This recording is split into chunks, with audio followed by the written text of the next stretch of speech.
Atenção! Começa agora uma teleaula de História do Ensino Médio. Você vai assistir a teleaula de número 31. Bons estudos!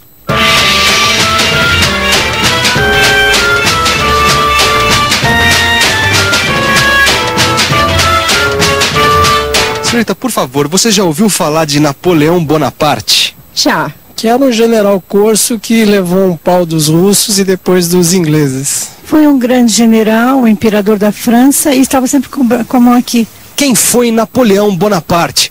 Calma, porque a gente vai ficar sabendo isso na teleaula de hoje. Nesta teleaula, você vai conhecer a trajetória e a política de Napoleão Bonaparte. Vai ver como ele se tornou imperador da França e as guerras que travou, e conhecer as consequências de suas conquistas.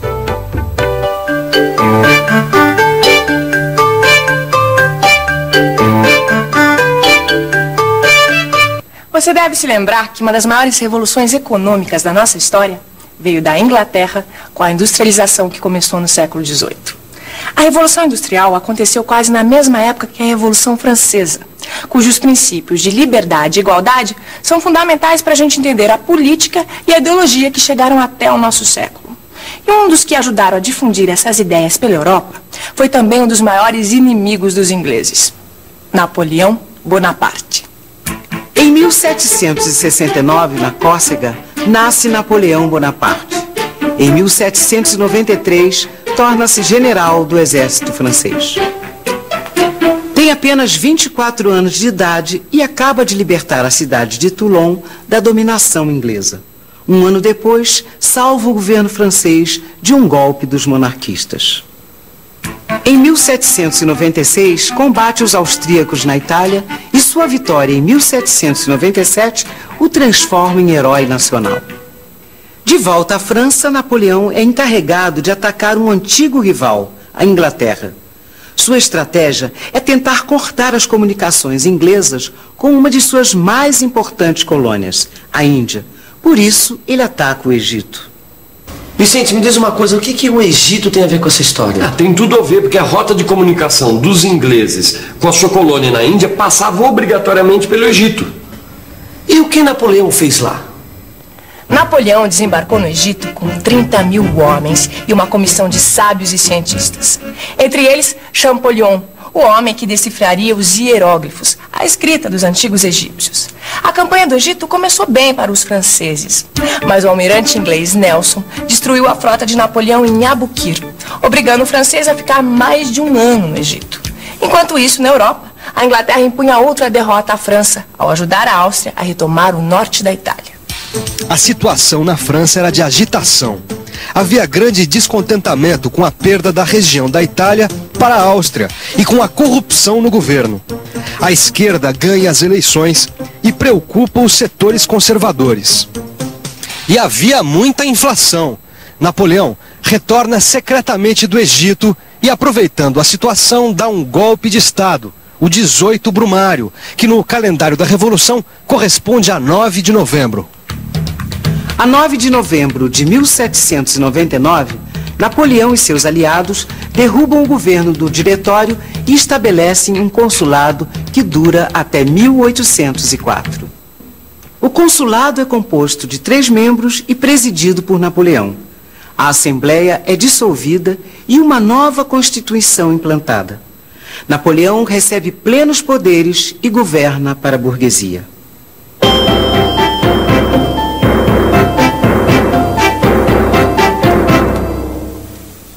E os negócios como vão? Com Napoleão no poder, os negócios vão melhor que a encomenda. Nós burgueses não temos que reclamar.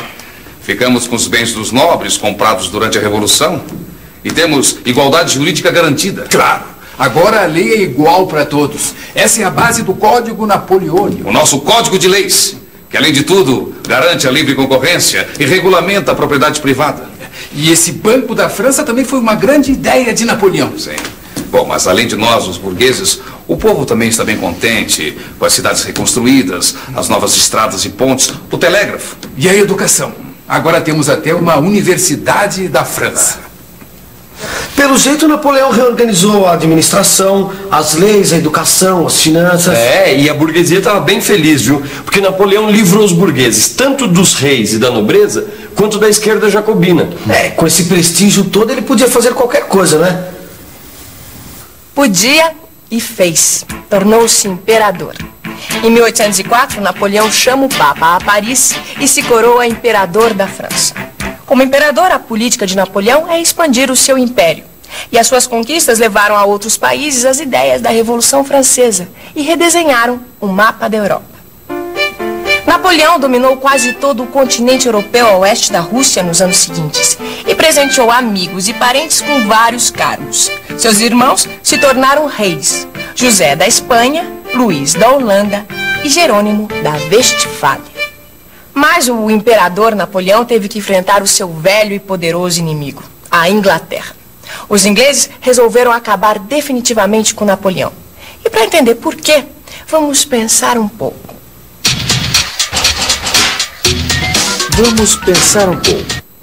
A Inglaterra era uma potência industrial cujos negócios eram ameaçados pela expansão do comércio e indústria da França. E a política imperialista de Napoleão, na Europa e nas colônias, colocava a França em vantagem entre as outras potências. A Inglaterra podia enfrentar o poderio francês por ter uma indústria mais desenvolvida e grandes recursos econômicos que lhe permitiam reunir exércitos de outros países formando coalizões. Sua marinha dominava os mares e o fato de ser uma ilha a protegia dos ataques franceses. Em 1803, recomeça a guerra entre a França e a Inglaterra. Em 1805, acontece a Batalha Naval de Trafalgar. Nessa batalha, os ingleses, comandados pelo almirante Nelson, destroem a frota de Napoleão. A derrota francesa significa o fim das esperanças de Napoleão invadir as ilhas britânicas. O almirante Nelson morre na batalha, mas a vitória garante aos ingleses o domínio do mar durante mais de um século. Derrotado em Trafalgar, Napoleão tenta nova tática contra a Inglaterra, o bloqueio continental, proibindo qualquer navio inglês de entrar nos portos franceses ou de seus aliados europeus. As consequências atingem até o Brasil. Dá licença, a senhora sabe o que mudou no Brasil por causa de Napoleão? Não sei, não. Não. O rei de Portugal e sua corte se mudaram para o Brasil fugindo de Napoleão. Eles vieram em 1808, escoltados pelos ingleses. Portugal foi o único país da Europa que desafiou o bloqueio contra a Inglaterra e, por isso, foi invadido pela França. Sem os mercados da Europa por causa do bloqueio, a Inglaterra revidou, bloqueando os mares e reservando para si os mercados das colônias. Vamos entender um pouquinho melhor essa guerra. Napoleão dominava quase toda a Europa e proibiu o comércio do continente com as ilhas britânicas.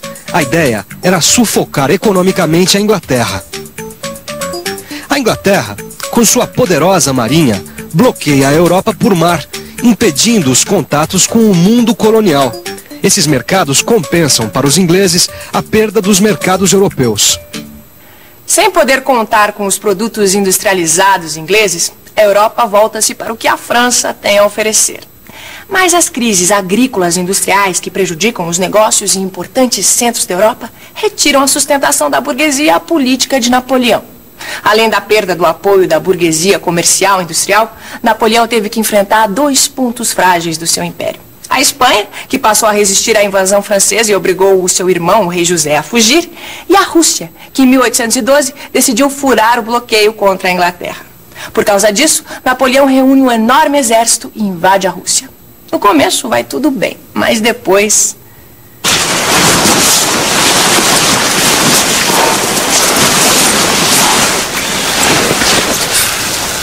Malditos cossacos! Esses ataques de cavalaria vão acabar com a gente! E com todo o exército francês!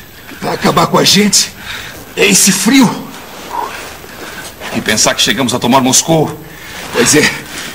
Mas os russos incendiaram tudo. E agora estamos aqui, tentando voltar correndo e fugindo da fome. Lembra-se do nosso exército? 600 mil homens! Agora não chega nem a 50 mil. É o fim. O fim. E pode apostar que vão acabar caindo em cima do Napoleão. Puxa vida, hein, Vicente? O exército francês perdeu mais de 500 mil de homens. Ah, também puderam. Imagina a situação, Gil. O exército todo, sem ter o que comer, no meio daquele inverno, com os cossacos atacando de surpresa. Só podia dar nisso, né? Mas, Vicente, como eles chegaram a essa situação se eles já tinham até tomado a capital, Moscou? Mas essa é que foi a tática dos russos. Eles deixaram Napoleão entrar no país e foram incendiando tudo para os franceses ficarem sem nada. Pra você imaginar, eles incendiaram até Moscou. O que aconteceu? Napoleão se viu numa cidade deserta, sem comida, sem ter como abastecer o exército. Resultado, teve que voltar no meio do inverno, calcula. Que história, hein? Ah, história, olha, que rendeu uma das grandes obras-primas da literatura mundial. Guerra e Paz, desse escritor aqui, Leon Tolstói, um escritor russo. Ele conta justamente a história da invasão da Rússia por Napoleão. Bom, Vicente, depois dessa derrota de Napoleão lá na Rússia, isso deve ter dado a deixa para os seus outros inimigos, já não é? Ah, se deu. A derrota de Napoleão na Rússia precipita uma sublevação na Prússia e na Áustria, que formam uma nova aliança com a Inglaterra contra a França. Em 1813, o exército de Napoleão abandona os principados alemães. Em 1814, Paris é tomada pelos aliados da Inglaterra. Napoleão é obrigado a abdicar. Tenta fazer de seu filho o imperador Napoleão II, mas não consegue. Quem assume o poder é o rei Luís XVIII, restaurando a dinastia dos Bourbon, que havia sido derrubada pela Revolução Francesa. Napoleão é exilado na ilha de Elba, mas tenta voltar ao poder. Luís XVIII foge e Napoleão reina por 100 dias antes de ser novamente derrotado pelos ingleses em Waterloo. É exilado na ilha de Santa Helena, onde morre em 1821. Mais tarde, seu corpo é levado a Paris. Pessoal, Paris é mesmo uma festa. E é incrível ver de perto tudo aquilo que a gente já viu em filmes e fotos. Tem história em cada prédio e em cada esquina. E uma das coisas mais impressionantes é a homenagem que ainda prestam a Napoleão. Seu túmulo, os Invalides, é praticamente um templo nacional. Para entender o que significou Napoleão, é preciso ver os dois lados da moeda. Napoleão foi um déspota e a sua política militarista manteve a Europa toda em guerra por mais de uma década. O outro lado da moeda é que ele ajudou a preservar as grandes conquistas da Revolução Francesa. Aboliu a servidão, acabou definitivamente com os privilégios da nobreza e da igreja e estabeleceu um código de leis iguais para todos. Através de suas conquistas, Napoleão também ajudou a difundir os princípios da Revolução em outros países. E esses princípios, essas ideias, influenciam todos os movimentos sociais e políticos até hoje. E vale a pena a gente revisar. E atenção, se liga aí que é hora da revisão. Na teleaula de hoje, você aprendeu quem foi Napoleão Bonaparte e como ele se tornou imperador da França. Viu que ele conquistou um império e ajudou a difundir os ideais da Revolução Francesa. E que tentou enfrentar a Inglaterra na disputa pela hegemonia europeia, estabelecendo um bloqueio continental contra as Ilhas Britânicas. Viu também como a derrota de seu exército na Rússia apressou a sua queda. E essa história também teve consequências nos movimentos de independência das colônias na América.